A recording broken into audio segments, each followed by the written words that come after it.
What is up, everyone? Welcome to round 5 of the November 2024 Portland Monthly Premodern Paper Magic Afternoons Tournament. Got a couple of rad decks, so let's get into those deck lists. First up, we have Marshall on Blue Black Green Aluren combo. Yeah, this is actually the second or third time we've seen Aluren in the last couple months, so something must be in the water because people are brewing. This one is a pretty interesting list. It is pretty tight. In fact, the win con is not actually really even in the main deck. Yes, you can gain infinite life with Soul Warden and Cabin Harpy and Aluren. I guess technically the Stroke of Genius in the main is a way to make your opponent draw out, but you can also draw your whole deck if you have a Wirewood Savage out, and there is actually a Living Wish package to get a way to actually deal damage to your opponent in Maggot Carrier, as well as just a toolbox card to grab any other piece you may need for your combo. The deck is running 4 Cabal Therapies to have hand attack to make sure that the combo path is open, and has a bunch of ways to ramp with 4 Birds of Paradise, 3 Veteran Explorers, which is surprisingly good, especially when you're just trying to get to that 4 mana. Overall, the main deck is kind of light on interaction, but the combo is powerful and quick enough that it sometimes doesn't even matter. I mentioned the sideboard having the Maggot Carrier as a win con. It also has a one of a lot of the combo pieces in here, including Academy Rector to go find your Aluren, Cloud of Fairies to just potentially untap lands, generate infinite mana. So yeah, this deck has infinite mana, infinite life combos, and infinite damage combos in the side. So overall, a really cool list. Let's see who he's playing against.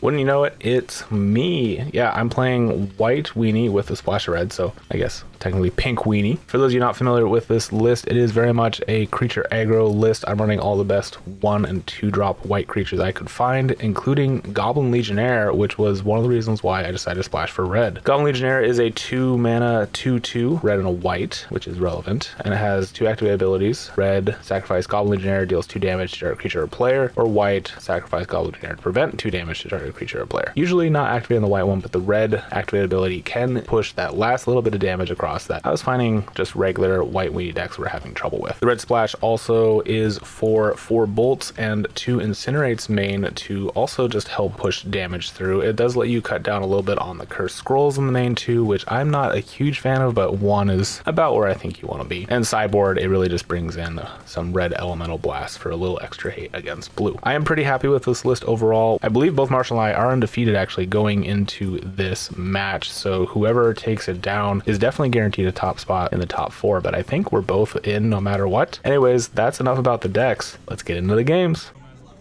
Okay, Marshall is on the left. I am on the right.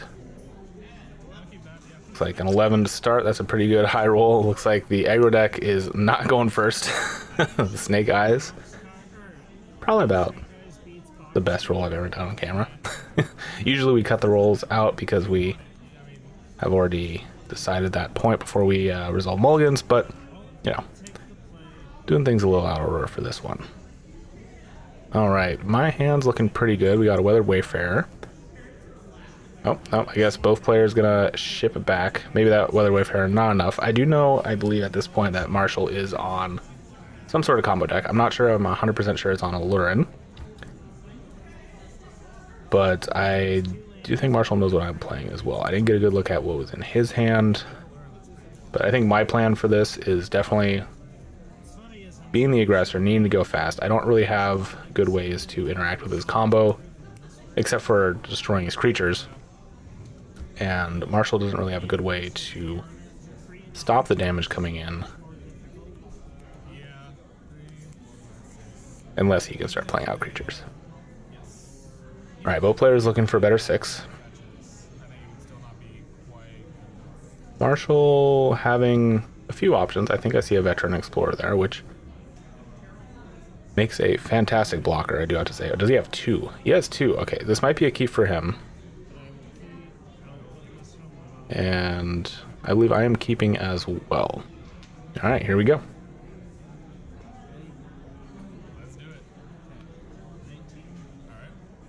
Alright, we'll play a Land War Waste, take a point, and play out the Veteran Explorer. I'm gonna give this one a read because, let's be honest, it doesn't see a ton of play in Premodern.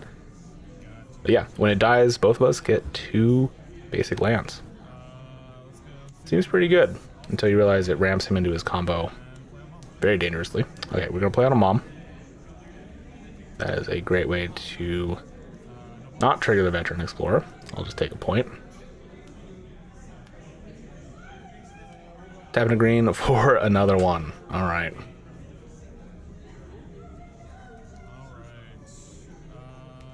Let's go white and red. Taking a point, and there's the Goblin Legionnaire. This is also a card that doesn't see a ton of play. Granted, red-white aggro is not really too much of a thing, but I think it's a fantastic little card. It's on rate, being 2 mana for a 2/2. But the added benefit of just being able to swing 2 damage in is not too shabby. Alright, there's a Swords to Plowshares. That will be good interaction later. I do have a Crusade here as well. I could play that out. Activate the Mom and get the Goblin Legionnaire in for 3. I do see that blue mana in Marshall's hand, and not knowing his list inside and out, there is the possibility for counter magic. Just making sure I know what that card does.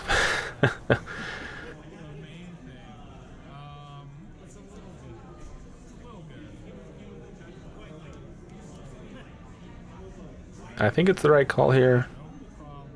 I don't have much else in hand.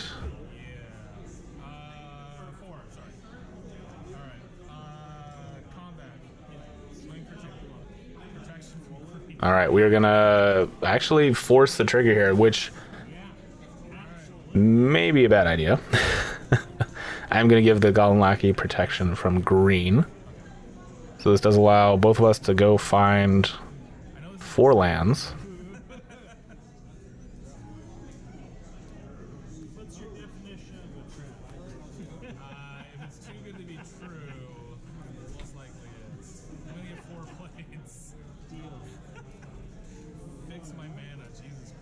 Funny thing is, these lands actually don't even come into play tapped.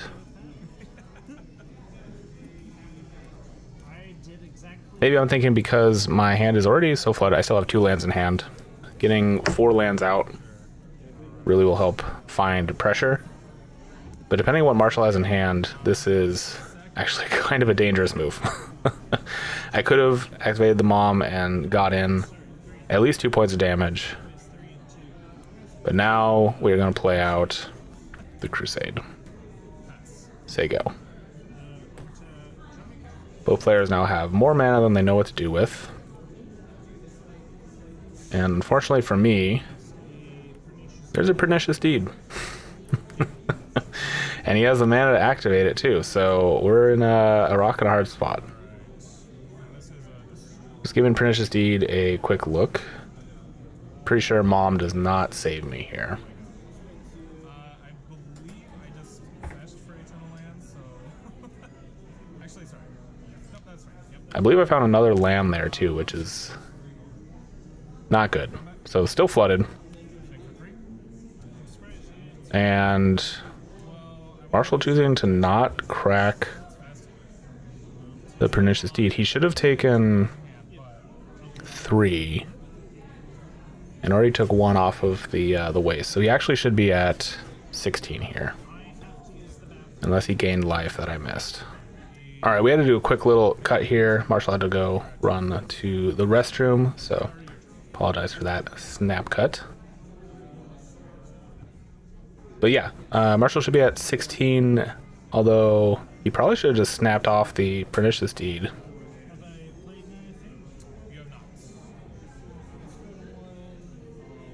And I is a little curious as to why he didn't.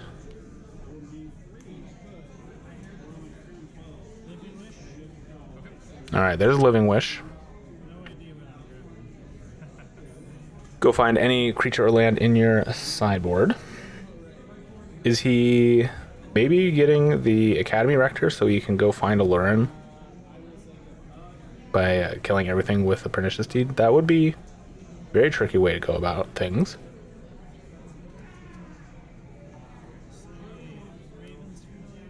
No, instead we're grabbing the Crow. Now this one, when it enters, I believe you get to draw a card. I'm gonna have to pull that up real quick.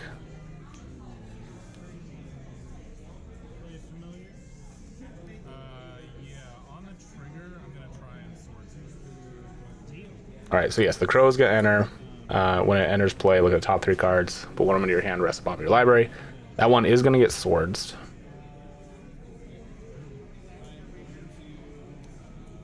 And Marshall finding another Pernicious Deed.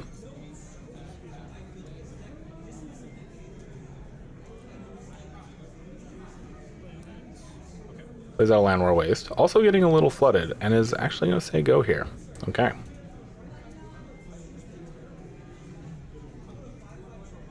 There's a Savannah Lions. I don't really want to play to the board too much more here. I mean, I just also have so many lands. So we're going to swing in for 3. This time, correct amount of damage taken. And I'm going to play out this Savannah Lions anyways, just hoping that Marshall doesn't remember to activate. And here we go. He is going to hit the Pernicious Deed. So here I am incorrectly trying to give Mom protection, or give the Goblin Lackey protection. Pernicious Deed is a destroy effect, which does not target. And I think I am also... Okay, yes. Marshall correctly pointed out that, yes, I can actually still deal 2 to you. Thank you for pointing that out. Magic's hard, y'all. And yeah, gonna pass to him. Alright, so we all know I have a land in hand. There's another Pernicious Deed. And pass. Hey, there's a Silver Knight. That's a pretty good target. Okay, Intuition coming down. Pick 3 cards. 1 goes into his hand. Other 2 go in the graveyard. You can probably guess, but he is going to be picking 3 copies of Aluren. Yep. Those hit the bin, and 1 in hand. And I believe he only has 1 other card in hand, so I don't think he can combo out yet.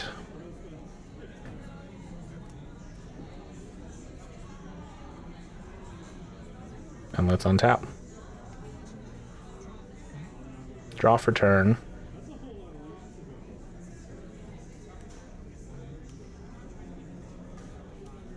Is that another Living Wish?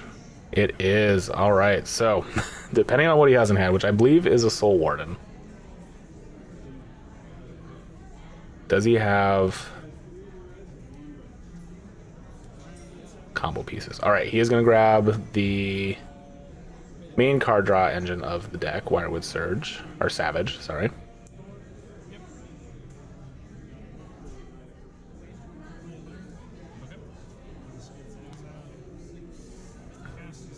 Alright, gonna cast the Aluren, cast the Savage.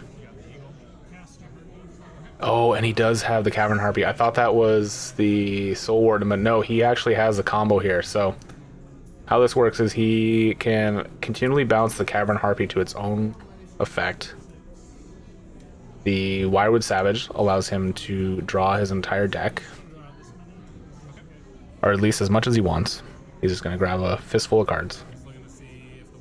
I got a land in hand, so I'm not doing shit. Alright, there's a Familiar.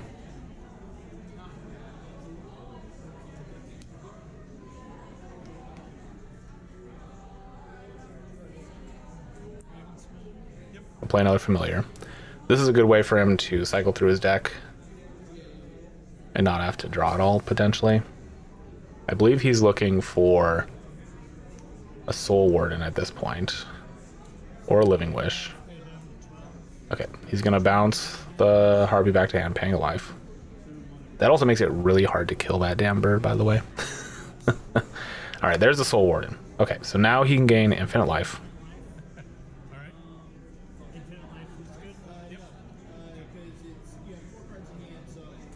Which means he can play that Cavern Harpy with the Cloud of Fairies to generate infinite mana. And are we just getting... No, we're Living Wishing here. Okay. The reason we're going through this, by the way, is I don't actually know his win cons in this deck, so being able to see at least one, which will be the Mega Carrier, will give me at least a better idea of what to expect. Okay, so that is going to be game number 1, Marshall taking it down.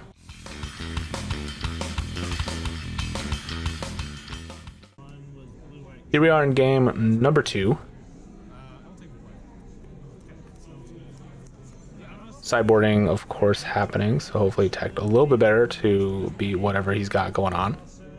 My hand's looking pretty aggressive, no sideboard pieces, but lots of early interaction. Lightning Bolt to potentially take care of any combo pieces. It looks like I did resolve a mulligan here, so on the play at 6, just gonna play out a good old Lions and pass. Oop. Marshall gonna play out a Birds and pass. And yeah, we're gonna bolt the bird. Makes sense. Gotta keep him off of the extra mana. Those veteran explorers were definitely a trap. Should definitely not have given him so much mana to work through in game number 1.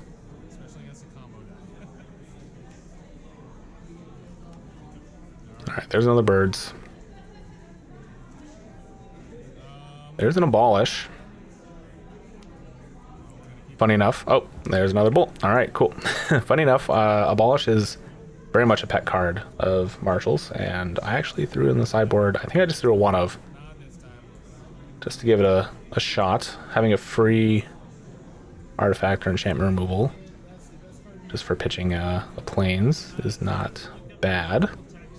And I figure this deck, even though it is red-white, runs enough plains and is not so mana hungry that super relevant. The pitch cost is pretty minimal is what I'm getting at. I believe Marshall is doing a little bit of Scryfall searching.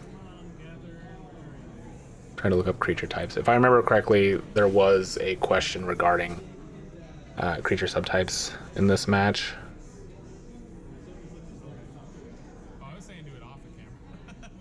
Looking up Man of War, Jellyfish, I guess. Maybe seeing if it was a beast.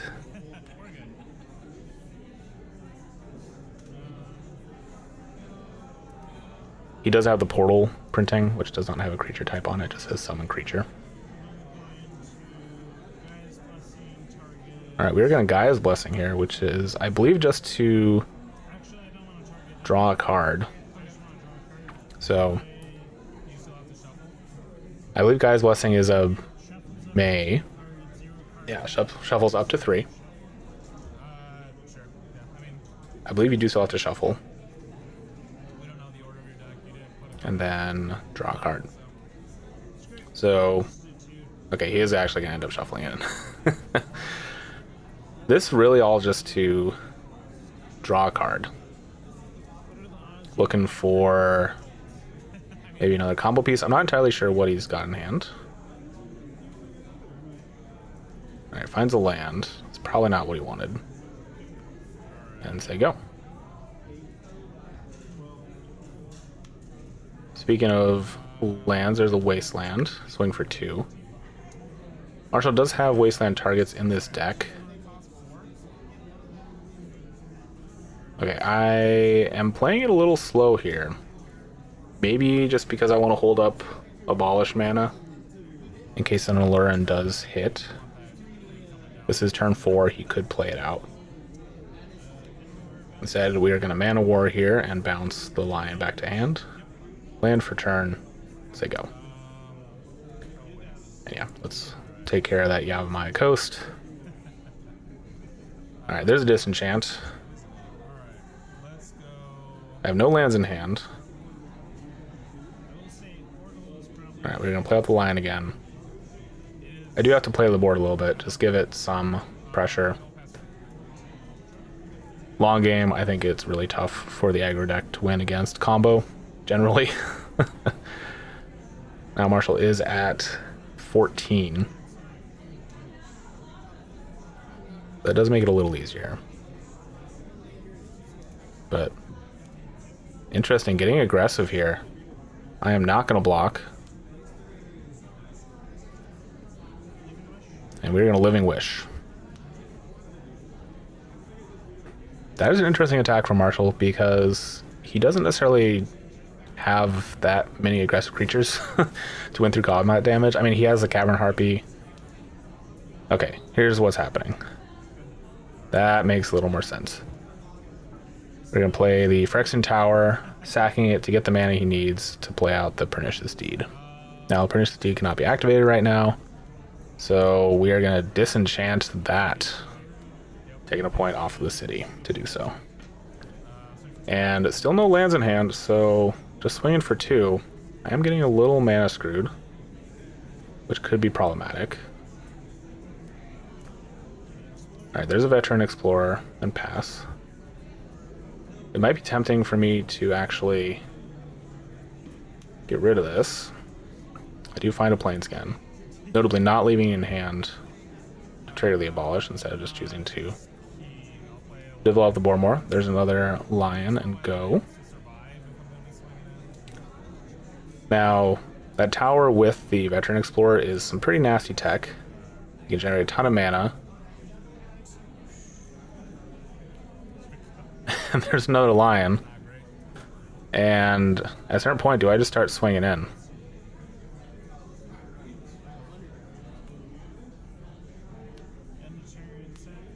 Okay, we are activating the Veteran Explorer, going to get lands. This actually does help me quite a bit, because now I have the mana to pay for Abolish. Probably just grabbing a Plains and probably a Mountain, so I can stop paying myself for red. That is the most of the damage that's been done to me so far is that City of Brass. The Mana Ward did get in for 2, but...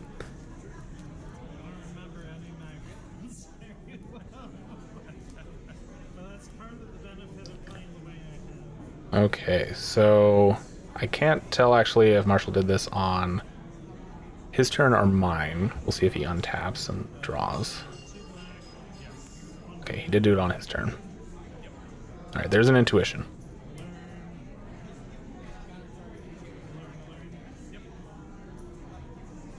Goes and finds the Aluren. That's actually a pretty sweet intuition too, the altar. Just admiring that real quick. Full art. Very nice. Marshall not having a ton of his traditional like Christmas altars that he usually has in this deck. I think those are reserved for different decks, but still nice collection of signed cards and some other really cool just miscellaneous altars. Alright, land for turn. He's got all the mana in the world. Are we casting Aluren now?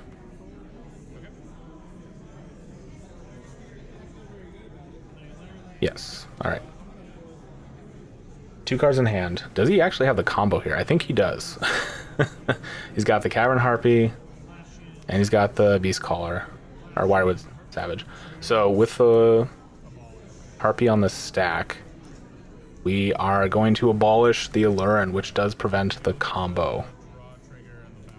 I could have also done it with the Wirewood Savage on the stack, but he could have just cast the Harpy in response anyways.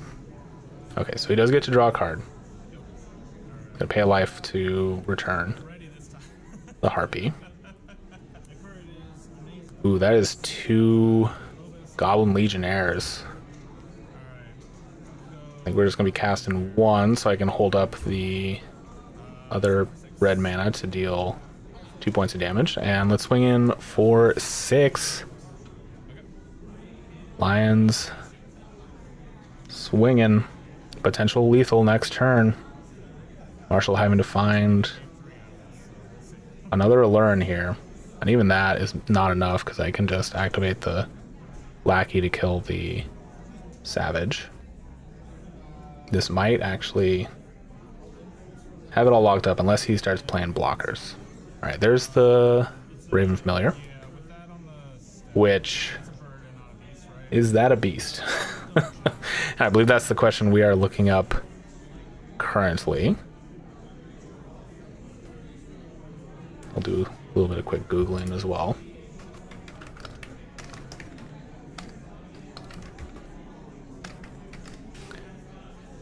Alright, Raven Familiar is just a bird, not a beast. Okay, so no card draw from the Savage. So He still gets to look at the cards, right? Or did he already? Okay, yes. Resolving the trigger.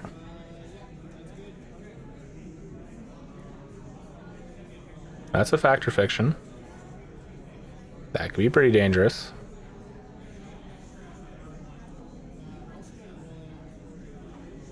Tough to tell what the other card in hand is.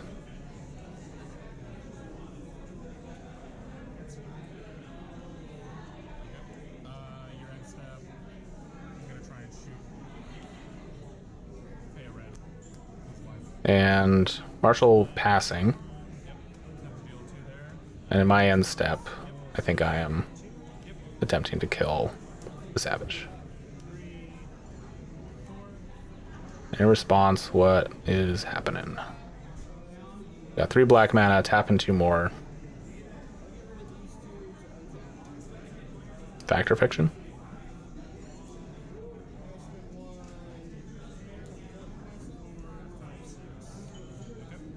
No, stroke of genius. A big stroke of genius for all the marbles. Alright. Draw X. Okay. Marshall thinking that he's got one more turn here. His bird can be a blocker to the Lions. Alright. You're at 6. As long as I don't draw a removal spell, which I do have that Goblin Legionnaire, so I believe I have it. Counter. I can kill his blocker, swing in for 6. And that is going to be game number 2. And here we are in game number 3. Always love a good game, or good match that goes to 3 games, I should say. Both players getting a chance to do their thing. Ooh, and that is a lot of interaction for me. A lot of ways to get rid of combo pieces, but not really much early pressure. Marshall is keeping, and I will be keeping as well, I guess. Alright, there's a Cabal Therapy. Let's see if he named... Did he name Swords? It looks like it. Swords gets pulled.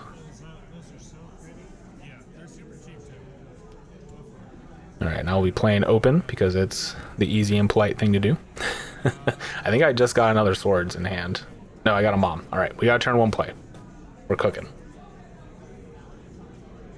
Now, chances are... Yeah, there's a... Gemstone Mine, Veteran Explorer, sack the Veteran Explorer, and we are losing Disenchants probably. Yeah. 2 for 1 is hard to resist. Alright, both players getting some lands. I'll go ahead and grab that mountain. So one change that I actually made to this deck after the tournament is, if you check my list, I have 2 Whip Quarters in the deck, and I actually would recommend only running 1. Or sorry, no, not Whip Quarters. Sin Livy, or Lin Civy, or whatever it is. The Whip Quarters are great. I would actually add an extra one. I think there's only 2. I would go up to 3, and I would actually cut one of the 2 Legendary Rebels, because they were not as great as I was hoping. 1 is fine, especially late game. You can potentially push some of those Whip Quarters from the graveyard back into your deck. Okay, let's take Marshall off of some mana. And thinking here if I want to incinerate the bird. I think I do. Yeah. And get aggressive with Mom.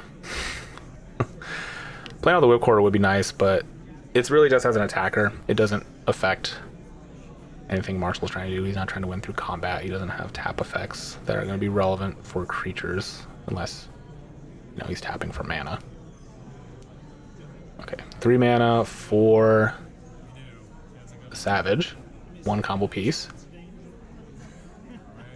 Is that the City Brass? There's a Curse Scroll, which I can activate. Do I choose? I'm just going to do it now. Yep. Activate it. Take out the Savage. Swing for 1. Still not applying a lot of pressure here, but keeping him off of his combo pieces is pretty relevant.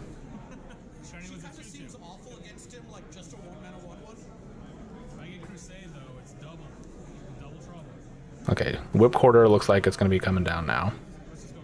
No, first swing for 1. All right, play out the whip quarter. Say go. No mana up for Curse Scroll. All right, plays out a Phyrexian Tower and pass. Marshall, I think, holding his combo pieces now in hand, waiting until he can just do it all in one go. Meanwhile, I will be chipping away, swinging for 3. I believe that's a Goblin Legionnaire. Yes. And pass.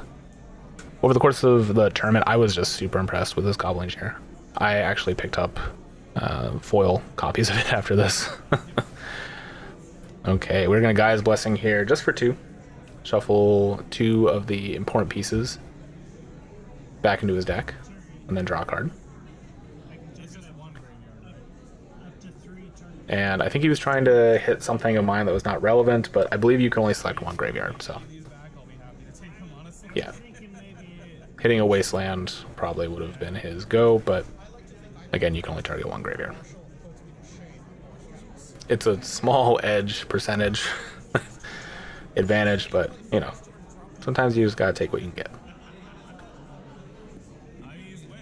Okay, draws a card.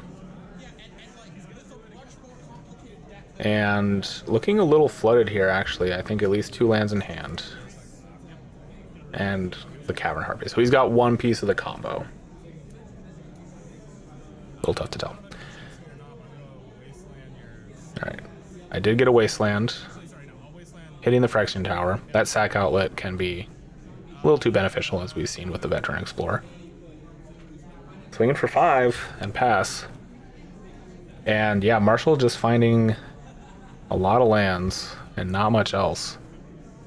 All right, I'm gonna activate Scroll here. We're gonna be trying to win this turn. This is the big swing. All right, before I even draw a card, activate Scroll, swing for lethal. That's gonna be game. Taking it down in 3.